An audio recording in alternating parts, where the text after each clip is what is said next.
I'm for many years have been a lecturer at the University of Auckland in cultural studies and post-colonial literature. Then my colleague Kirsten Anna is a lecturer in criminology and publishes on children and in public space, in public policy.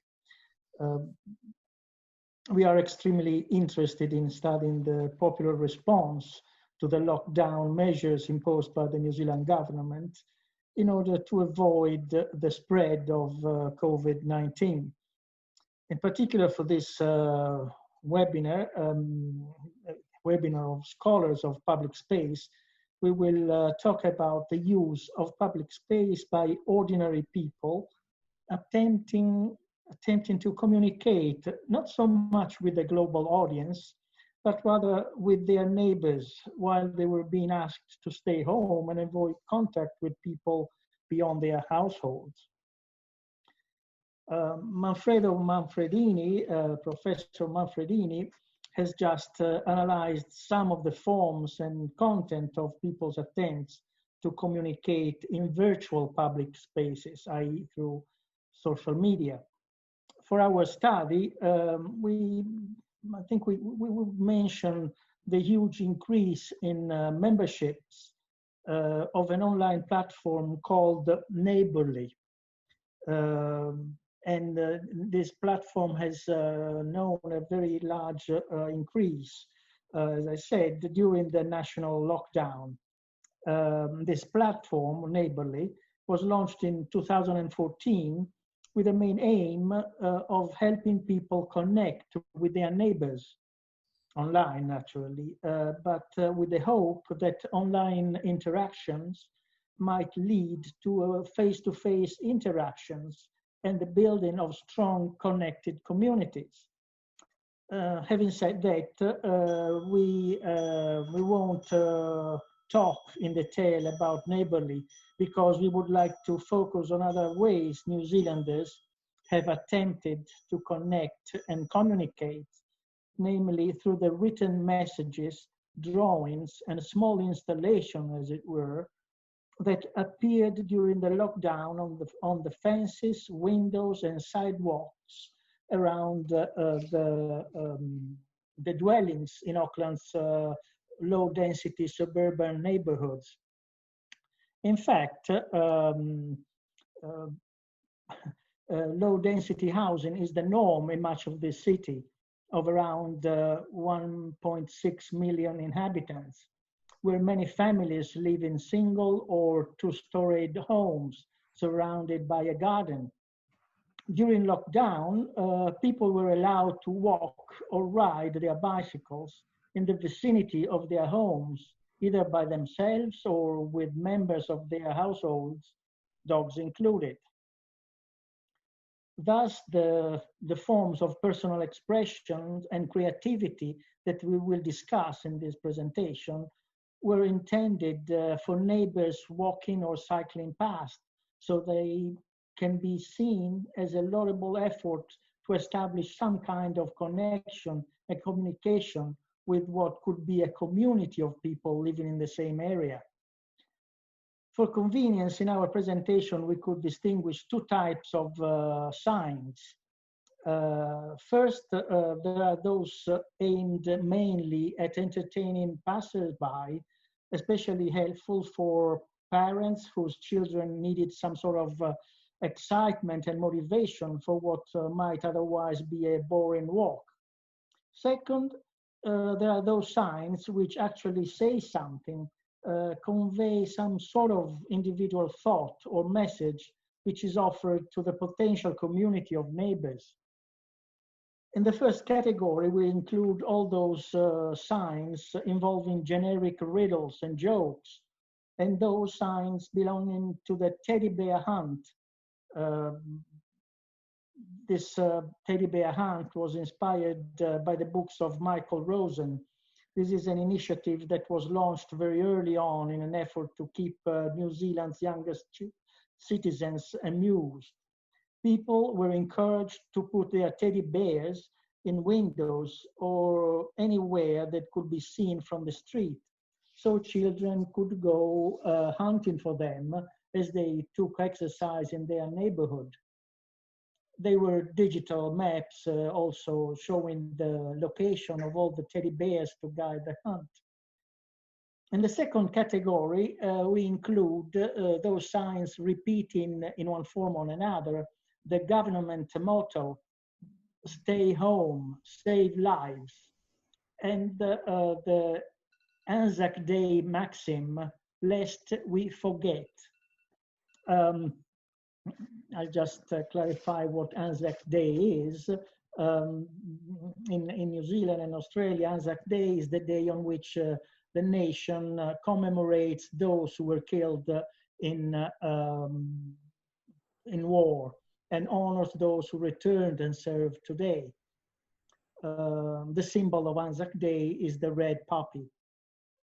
However, these two types of signs often appear together on the same fence, in the same window, or in the same sidewalk. So we will consider them all as the manifestation of a will to use the public spaces surrounding people's homes and private spaces open to public view in an attempt to establish and develop a sense of community. Let's start with this banner found on a fence in Avondale, Auckland. This photo was taken on a Saturday morning in the third week of the level 4 lockdown, maximum level for emergency, and was taken on a major thoroughfare now mainly frequented by the odd pedestrian.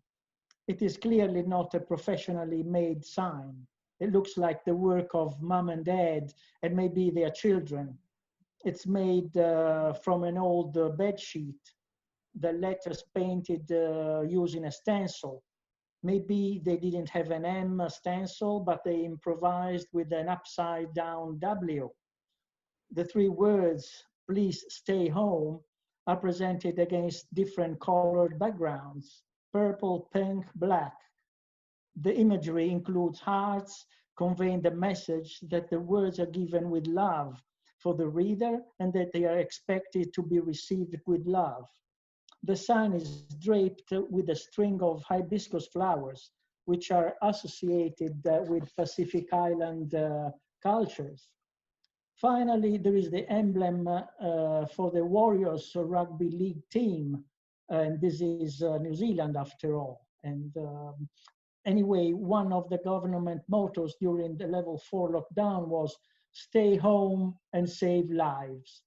This banner is a variant of that motto, but this time not as a directive with an explanation from the country's leaders, but as a plea from its citizens, demonstrating they had internalized and support the government's message. You can also see the teddy bear, and further along the fence, we find a poppy, the symbol of Anzac Day, as well as the silver fern flag, a symbol of New Zealand, and the Samoan flag. So this particular fence in Avondale, in this suburban neighborhood, this could be taken as a typical example of many others in the same neighborhood and in the city's other suburbs. The discourse, as we said, is a laudable attempt to use public space as a place where a community could communicate. We could maybe discuss of what kind of real communication this is, but I think that that is enough, and it's a laudable effort that they made to somehow try to connect with their neighbors. Here we have another example of the Anzac Day rhetoric and the teddy bear hunt. The poppies look like they are ceramic, beautifully handcrafted. and these are signed by two girls and their mom. Uh, we have uh, uh, the names of the girls have been removed because we do not have their permission to show them. Uh,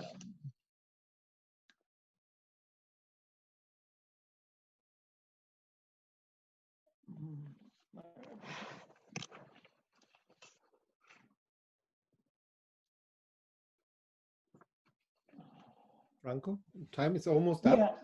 yeah.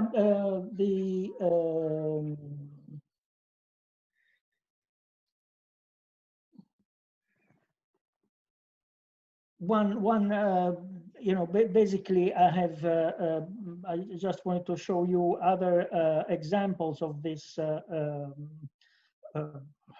creativity, of the creativity of ordinary people trying to do something in this period of lockdown. You can see there are some people have put on their fences, you know, just written down some jokes to entertain, you know, the passers-by. You have riddles. Oh, what is full out of holes but still holds water? And there is the answer, a sponge. Um, then we have other kind of signs like similar to the one, the fence in Avondale. Stay safe, stay home. No, a repeater of the government motto. Um, or this other one that has some, you know, some sort of communication to the, you know, it says greetings to all, Waterview School students and families, and then there is some writing in Mari that is also welcome everybody, we love you. You know, amazing, you are all amazing people. Aroha, which is Mari for love. Uh, and you know, on the sidewalks, we see that children have been encouraged to, you know, contribute to this discourse. Um, in other parts of the neighbors, you'll see find more poppies. Um, so yeah, basically that's my contribution to this seminar, to this webinar, is to